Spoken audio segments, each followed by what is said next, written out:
it was very radical after that, that 2000, Prague doesn't use like here in the patch. It was not used this time for the exchange of cultural climate. And of course I will finish rather not now, but 2 minutes, 3 minutes. I mean, from that point, I start to think about how to implement this activism, what is very necessary for the culture itself, how to implement in the academic field. We start to work together with sociologists, with Academy of Drama Art or Theatre Institute. We start to combine also this alternative scene much more with the activism and to make much more wide, big action. And for example, 2003, all the activism was presented in the context of international festival or international quadriennale. I was artistic leader of part of PQ. This was in the middle of huge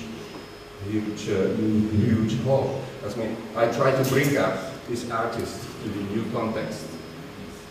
And of course this makes something what still is very necessary, and I think very necessary either for architects or either for drama artists or fine artists, genius loci. And from this point I will finish it, that we started from 2002, and rather next year we open up in our academy basic program for site-specific students. It is very radical change where we can adapt all that activism around communities. Communities what can bring up new quality also for I hope for drama art, but also new quality of architecture. Thank you.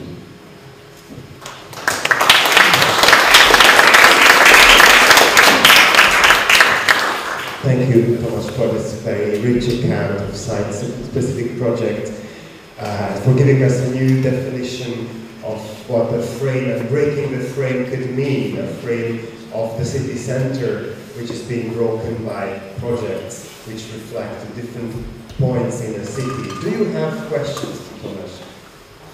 From Igor Kovacevic? What I a little bit missed, because you said about the Dutch example, how the officials and the governmental side of the whole story act. Can you put a little bit this in some Central European frame, actually how the officials acting to these activities? I cannot hear you the last sentence. How the officials, city representatives, governments and so on, how they are actually, is there some understanding going together with the project, comparing with the Dutch way of understanding the thing? In the local context, it's still in developing.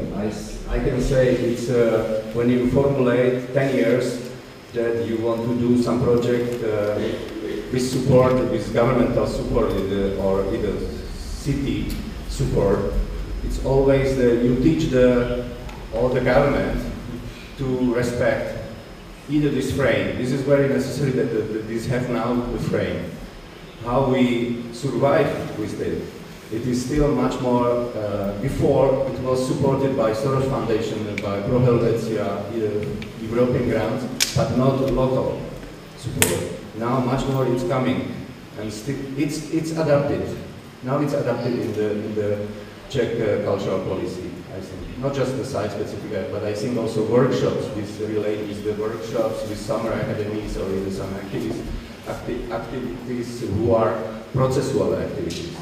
But I think it's, of course I don't want to say, this is not forever site-specific. I think it's just the climate of laboratory, of the process. We are still on the transition. I'm not sure that we know what we will do next year. Thank you. Other questions, reflections? Just basically, we published last year the book site-specific in Czech language, what was very necessary also to adapt all the subject. Thank you very much. And now for the final lecture of this panel, I'd like to ask Andrea Szakál. And this is going to be very closely connected to Tomas's presentation, because not only because we stay in Prague, but also because this is going to be an account of a very special science-specific project. Hát üdvözlök mindenkit, Szakál Andrea vagyok, és egy színházi előadást szeretnék itt bemutatni, illetve annak a létrejöttének a folyamatát, aminek a címe Vegetable Growing for Amateurs volt, és tavaly Prágában mutattuk be a Krevszko társulattal, nem tudom, hogy néhányan lehet, hogy ismerik őket. Tehát ez az előadás Prágában történt meg tavaly, és magának az előadásnak a létrejöttének a folyamatáról szeretnék beszélni.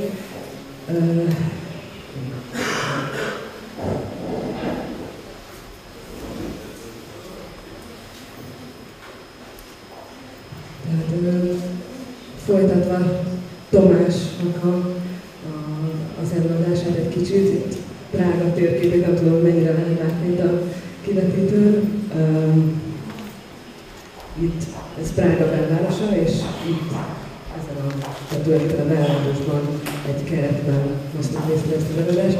Igazából a történetet egy kicsit régebről kezdeném, ugyanis 4 évvel ezelőtt építészként végeztem itt Pesten, az Iparművészeti Egyetemen, most már Mómán, és utána arra gondoltam, hogy nagyon szeretnék színházzal foglalkozni, és elmentem Prágában színházat tanulni a Színházművészeti Egyetemen, és semmit nem tudtam, annyit tudtam, hogy valamit színházat szeretnék tanulni, és nagyon nagy szerencsémre Tomás Zsiskával találkoztam, aki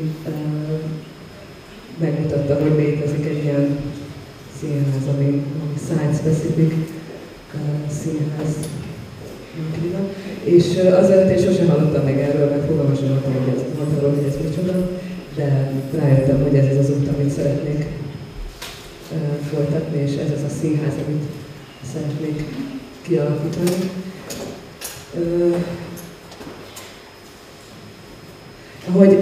Tehát Prágában mégis 3 évet töltöttem, és ahogy jártam az utcákat, rábukkantam egy fokhíjra, egy lebontott ház maradványaira egészen a belvárosban. Itt néhány fotó látszik erről a helyszínről, és Prágában nagyon ritkák az ilyen helyek, tulajdonképpen ez egyetlen, ami a belvárosban megmaradt, és utána bemásztam a fal mögé, ezt a helyszínt találtam ott, ami egy teljesen romos kert volt, és amint bemásztam, azonnal azt éreztem, hogy valamit nagyon szeretnék létrehozni, egy előadást, valami színházi előadást szeretnék ebben a keretben.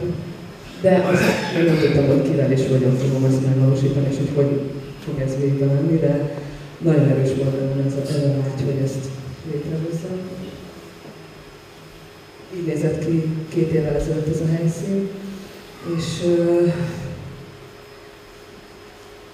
sokáig csak gondolkoztunk, hogy mi legyen, de utána itt van még néhány fotó erről a helyszínről.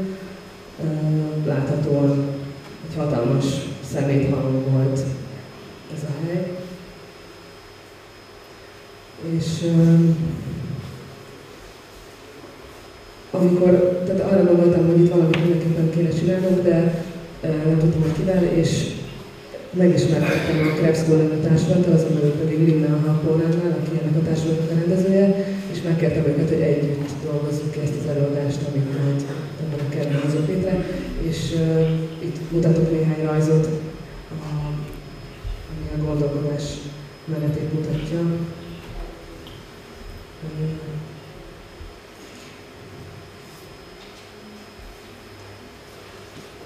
Nem tudom, hogy ezekből mennyi látszik, de az volt az alap semmi. Jó.